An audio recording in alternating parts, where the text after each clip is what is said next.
കള്ളക്കടൽ പ്രതിഭാസം ഈ ജില്ലകൾക്ക് ജാഗ്രതാ നിർദ്ദേശം നൽകി. തിരുവനന്തപുരം, കൊല്ലം, എറണാകുളം, ആലപ്പുഴ തീരങ്ങളിൽ ഇന്ന് ഉയർന്ന തിരമാലയ്ക്കും കള്ളക്കടൽ പ്രതിഭാസത്തിനും സാധ്യതയുണ്ടെന്ന് ദേശീയ സമുദ്രസ്ഥിതി പഠന ഗവേഷണ കേന്ദ്രം അറിയിച്ചു.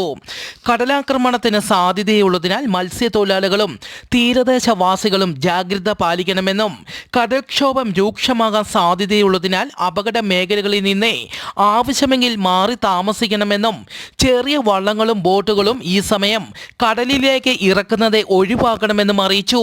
ബീച്ചിലേക്കുള്ള യാത്രകളും കടലിറങ്ങിയുള്ള വിനോദങ്ങളും പൂർണ്ണമായും ഒഴിവാക്കണമെന്നും അറിയിച്ചു. ഗ്രീസിൽ തുടർച്ചയായ ഭൂകമ്പം. ഈജിയൻ കടലിലെ ദ്വീപുകളിലാണ് കഴിഞ്ഞ 2 ദിവസത്തിനിടെ 300-ലധികം ഭൂകമ്പങ്ങൾ റിപ്പോർട്ട് ചെയ്തത്.